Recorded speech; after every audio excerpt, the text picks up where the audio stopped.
Right guys, welcome back to another episode, and we have got some crazy cars in store for you today. We've got this 992 behind us that's getting an ES900 package. We've got another 991 and much more. So stay tuned and keep watching.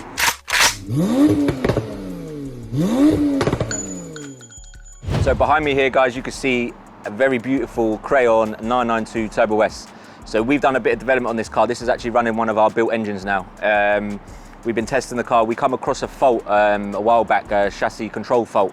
Now, with time-wise that I had, I weren't able to identify the problem because everything was coming in. We had so many jobs booked in. So we sent this car to Porsche for them to rectify the fault for us. Now, they come across every single possible fault that could have been wrong with the car. So they changed the PASM pump, which is the hydraulic fluid. So you fill up with hydraulic fluid, and it does it for the drop links. It pressurizes the drop links and stuff like that, so you could do like a hydraulic test and everything like that. So they were saying that the pump was weeping, so it weren't holding pressure. So when they said that, I was a little bit confused, because I was like, the car was fine for like 2-3 weeks, and then the car had an issue with it. But prior to that as well, we had it's called a terminal 50 fault. So it's to do with one of the live wires. These cars at the moment, the 992 platform is quite known for it.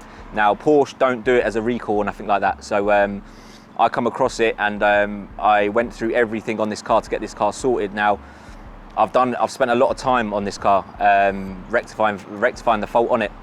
Now all it is can be to do with the earth strap, or it could be to do with one of the 12 volts that go to the gearbox. So it's a solid wire that goes to the gearbox. Now these bolts that are on here, they can corrode quite easily, get like a bit of dirt or whatever in them, and then they don't have direct contact, so the car will just cut out and the car won't start. So you just turn the ignition on and it won't crank, because it stops power going to the starter motor. Now I figured this out just by doing a bit of R&D work myself. I rectified that, got that all done. Once that was done, we then obviously come across the chassis control fault. Because of the terminal 50 fault, it was like a roll-on that we had. Now, like I said, with all the time that I had, I didn't have enough time to sort of rectify it, so the car sat with us for a couple of days.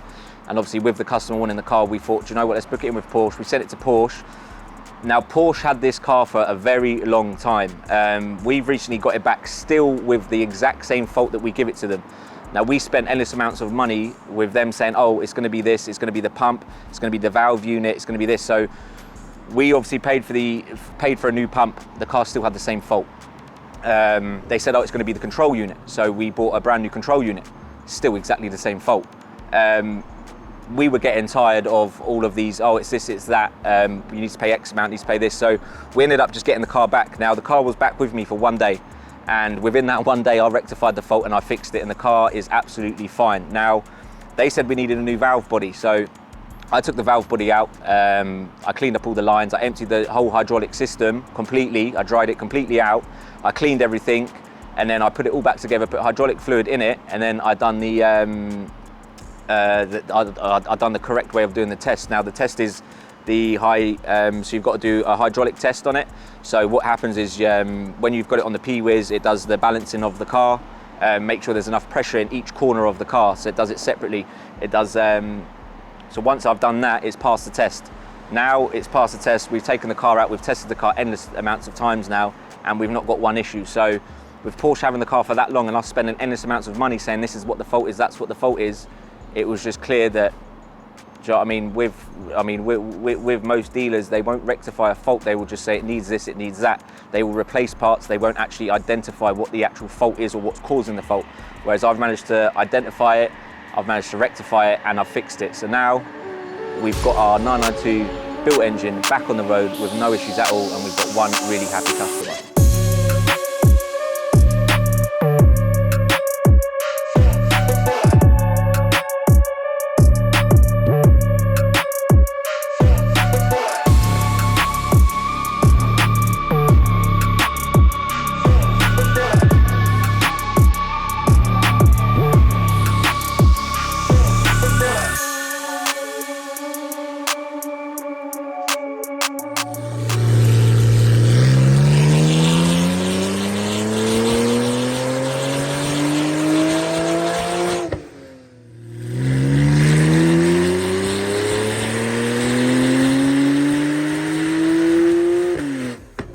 guys, so we are finished up here with this 991.1 Turbo S that went for our ES600 upgrade. That uses our race version of the exhaust system, and it does make a difference because the power, as you can see, was amazing. 582 wheel horsepower, that's around about 680 crank horsepower, and it is really moving. It sounds epic, lots of flames, and also the draggy numbers did not disappoint. Right now it's running a best of 5.7 and 100 to 200 kilometers. It's faster than a 992 Turbo S, you know, so yeah, that power is very strong, and it's very fast for the modifications that are on it.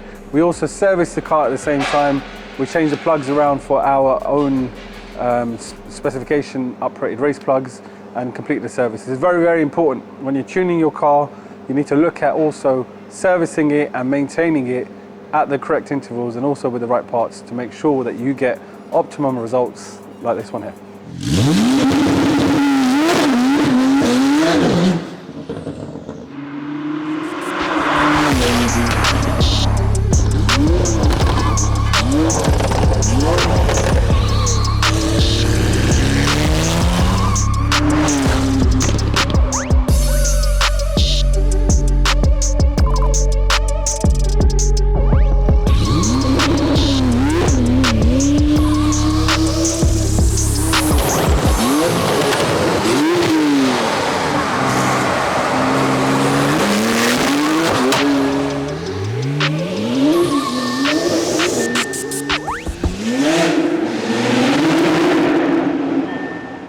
Hi guys, and welcome back. Today we have this lovely crayon grey 992 Turbo S in.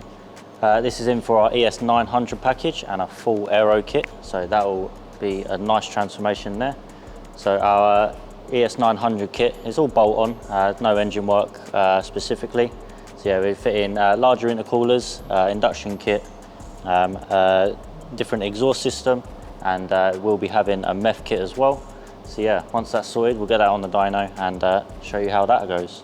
So guys, this car is coming for our ES900 package with the titanium exhaust. So that's our signature package that includes full bolt-ons, including hybrid turbos, yet it remains on the stock engine and stock clutch. So we're going to be putting this on the dyno, seeing what sort of power we can get out of it, and then hopefully when this weather gets a bit better, we'll take it out on the road and see what numbers we can get as well. So keep watching and stay tuned.